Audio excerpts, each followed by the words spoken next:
This episode is brought to you by Ursa Minor Outfitters. Folks, I'm absolutely in love with my loon mug. It's handmade, it's an absolute piece of art. Whether it's at the office or at the house, people keep asking to check it out. If you're not a loon fan, they also have other beautiful mugs for wildlife fans of moose, bears, and eagles. They specialize in products highlighting the outdoors and local pride through quality design by local artists. They've even started expanding into items beyond mugs, like apparel, dog accessories, and soon candles and more. They also try to partner and highlight other small businesses, and in some cases, forego profits in lieu of charitable giving to help their community, such as the dog rescue. So check them out, ursaminorouttfitters.com, and enter promo code HikesMikes10 at checkout to receive 10% off your order. And for our four-legged hiking partners, they also have a portable silicone dog bowl and also a sweet over-the-collar dog bandana. Go check them out, ursaminorouttfitters.com, and don't forget to enter promo code HikesMikes10 at checkout to receive 10% off your order.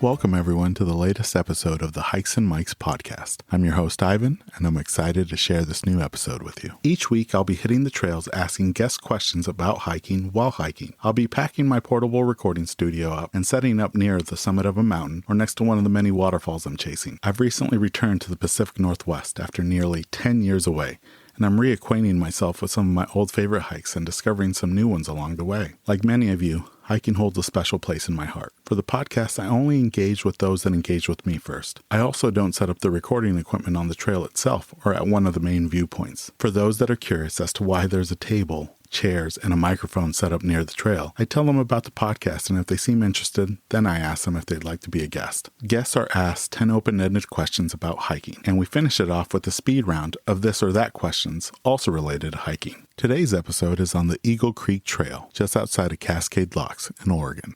The trail spans 13 miles up to Watum Lake, but most day hikers turn back way before the lake. On this episode, we clocked in at about 13 miles round trip and around 2,400 feet of elevation gauge spread across the out and back. Why 13 miles and why Eagle Creek? One word: waterfalls. And I mean that in the plural sense. We were averaging around 2 waterfalls per mile, culminating in Tunnel Falls, a 175-foot waterfall with a literal tunnel carved behind it. Another reason to visit this trail for me personally is that I was lucky enough to experience this hike in 2014, prior to the devastating Eagle Creek fire in the summer of 2017. Many trails were heavily damaged by the fire, including the Eagle Creek Trail, and it remained closed to the public for about 3 years, finally reopening in January 2021.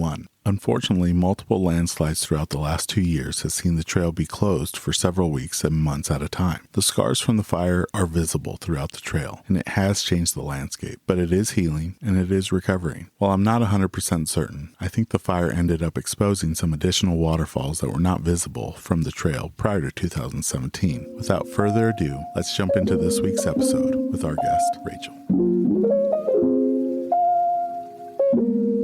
Welcome to another episode of Hikes and Mikes. I'm here with Rachael on the Eagle Creek Trail in Cascade Locks, Oregon. Just got back from Tunnel Falls and Twister Falls. Rachael, how's it going today? Good. Feeling a lot more in shape than I thought I was. Now, have you ever gotten a trail name or a nickname that you would say is your favorite? Related to hiking? Yeah. No, but if I did, I feel like it would be related to water because I have to have water on most hikes. Do you have a favorite nickname that you're called? I used to be called Kirch. My last name used to be Kirch, so my friends used to call me Kirch. How long would you say you've been hiking? Since I was a kid, that used to be a normal occurrence. My parents used to take us on, not like day hikes, like week-long hikes where we would camp. It traumatized me for the longest time, so now I just stick to day hikes. Any memorable hikes that you did with them as a kid? Oh, yes, and yes.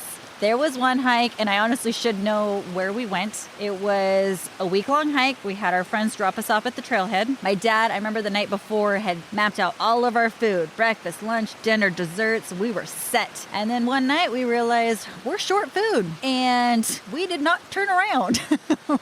We kept going, and the funniest part about this joke that is still being told today is we came across a potato on the trail, and we've never been so excited because that potato is what we ate. And by the time we made it back to the trailhead, our friends that had picked us up / dropped us off, they had a Burger King hamburger. I don't remember which one it was. And we took one bite and we passed it to my sister and we passed it to my mom and my dad and went back through until that burger was gone. Now, this potato, was it a wild potato or was it just like a russet potato in the middle of the trail? Yeah, it's like somebody had to have just, it fell out of their backpack somewhere. What a trail treasure that was. Yeah, it sure was. So a lot of people, when they're hiking, they have certain rituals. Most of it involves either making it to their destination or making it back to the car. Do you have a ritual that you do, whether it's, a favorite snack, a favorite beverage? I like to celebrate at the top. I mean, the car is always a blessing, but I like to celebrate when we've made the halfway point, which is usually the top. And I celebrate usually with a beer or a shot and jump in, hopefully, water every single time. So on this hike, what was your celebration? I drank a beer and a shot, 2 shots.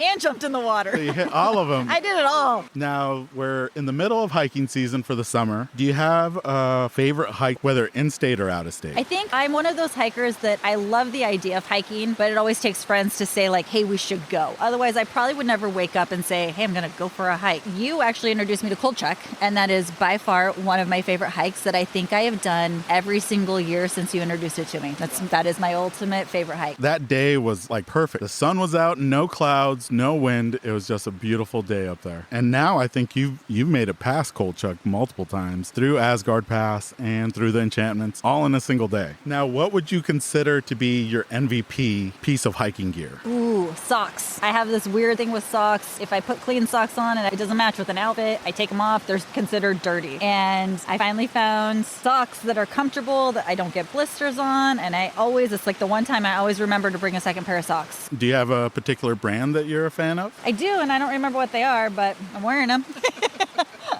I'll get back to you on that one. We'll put it in the show notes. There you go. Now, out of all your years hiking with your parents and with friends and by yourself, have you had any close calls, whether it's getting lost, maybe a wildlife encounter, maybe Mother Nature hit, or maybe it was just a weird human you came across? Oh gosh, all of the above. But the one that sticks out the most was right before COVID hit, right as everything was getting shut down. My friend Brent and I, we went to Packwood, and we were convinced that the snow was gone and we were going on this hike. And we didn't even make it to the trailhead before there was snow. And we thought, let's keep going. So we did. And the very first quarter of the mile of the hike was covered in snow, but there was other trails, other paths that people had walked. So we thought, this is safe. We made it, at that time, probably halfway in, and we started seeing tracks. We acknowledged them, but we didn't tell each other that we saw them really. We made it to the end point, and it came to the way home, and there was a sign that clearly said trail, but it looked like an ATV trail. And when we first had started, we knew that there was like an ATV trail. So we're like, oh, okay, this must be the ATV trail / this must be the right trail. So let's follow this. And we kept walking, and pretty soon there was no more snow. And now we were on like a forestry road. And at this point we realized we were lost, but we didn't say anything to anybody, like each other. We just kept on walking. And then we started thinking in our heads, once we realized this, because we conversed back at the car, we didn't tell anybody where we were hiking. We didn't say what trail it was. We just said, we're going to Packwood. And we didn't have any service. And finally, we come across this one trail that looked like it should go to our car. And we started going on it. And all of a sudden, our phones started blowing up. We got service. And my friend was able to figure out where our car was and pin it. And well, that's not where the road went, but that's where the mountainside went. And we just started climbing, and we climbed and we climbed, and we came out about 15 yards from my car, and we were so excited. And once we got to the car, we celebrated with the only little margarita drink that we had. We realized not either of us knew what we were doing. We were internally nervous, but we never said anything. And it probably kept us the most cool that we could have been the whole entire time, because even if we made it down this whole forestry trail to the town of Packwood, it's COVID. Who's going to pick us up, let alone take us back to the car? So that was the dumbest part. And then to tell my husband, hey, I didn't tell you where I was going. Then I got all of this survival stuff instantly in the mail that I could possibly never even think existed. And now I have it. Now, do you remember how far off you were from the car? Like how far away when you got service? When we got service, we were pretty close. It had to have been a mile, maybe a little over a mile. It really wasn't that bad, but the trek up the side, I mean, we were going over, down trees. There was moss, decayed trees that we were falling through. Like, it was not an easy task at all, but it was fun now that we made it. Props to you for not letting panic set in, because that can make for a very difficult situation to become even worse. Absolutely. I think if my friend would have said, I don't know where we are, I don't know how we're getting home, and then I probably would have lost it. But nope, he didn't say anything, so I thought he knew what was going on, and I was kind of relying on him at the time, because I'm like, it's a road. We'll eventually come into town. Now, do you tell your husband now where you're going hiking? Yes. I have to put it in a text message now because I tend to mix trails up,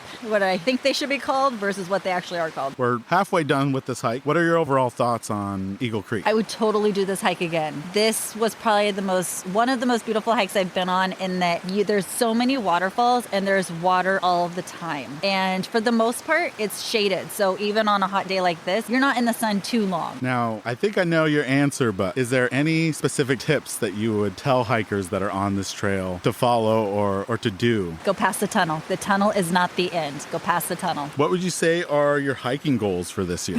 I don't know. I think I've gotten to the point where I love hiking so much. I've done some stupid hikes in one days, like the enchantments. I know my body can handle it, but I want to go somewhere new. I want to try something new, and I honestly won't do that on my own because I'm kind of lazy in that aspect. But if somebody else was to call me up and say, hey, let's do this hike, I'd say, okay. So you're open for any new hikes? Yeah, with this one, I just said yes before I even knew it, and then I looked it up, and I saw that it was 22 plus miles, and I go, okay, what? That's to the lake. We weren't going that far. We still are going to put in 12 miles today, but way less than the 22 on AllTrails. Now, do you have any other advice for first-time hikers that are interested in starting to go outdoors and hike around? Definitely bring an extra pair of socks. Bring that tape. What's it called? Wool tape or moleskin. Take the moleskin, because that stuff is lifesavers. And get those blasted, like those foil blankets. They're very, very lightweight, but if you're cold, they can hold in the heat, because you sweat so much, and then on the way back, you're generally really cold, and not everyone hikes with a good jacket or a light jacket, and those blankets are lifesavers. And you're talking about like they almost look like aluminum foil, those shiny emergency. Yeah, they give them to like outside like marathon runners when they're done. They wrap them up. Yeah, that's one thing that's amazing. And goo, that goo stuff. Oh, okay, now I'm gonna keep on finding ideas.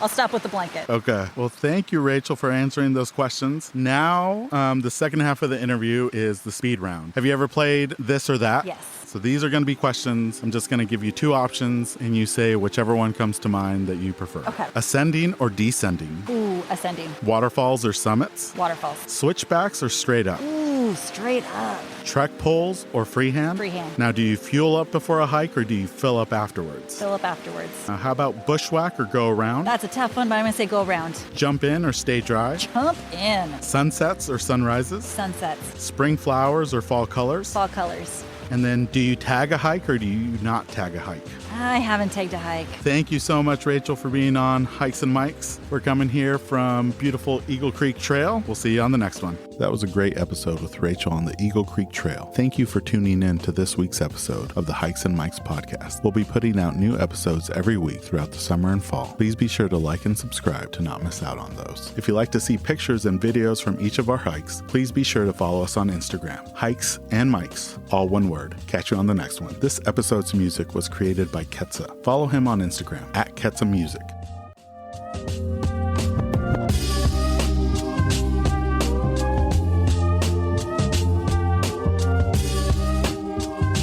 This episode is brought to you by Flip Socks. Whether you're on the trail, on the job, or in the yard, Flip Socks will keep Mother Nature out of your boots with their innovative nylon sleeve. You no longer need to worry about any annoying debris getting trapped in your boots during your hikes. Simply flip down the nylon sleeve over any boot to prevent Mother Nature from finding its way inside, keeping your feet comfortable all day long. To get your first pair, visit flipsockswithaz.com and enter promo code HikesMikes10 at checkout to receive 10% off your order. And for listeners who use the promo code at checkout, I'll be donating 100% of the Season 2 promo code proceeds to Big City Mountaineers, who provide transformative experiences through connections to nature that strengthen life skills and build community for youth in disinvested communities across the nation. So if you're tired of bits and pieces of the trail finding its way into your hiking boots, pick up a pair of flip socks today with the promo code HikesMikes10 to get 10% off. For website and promo code, see the episode description.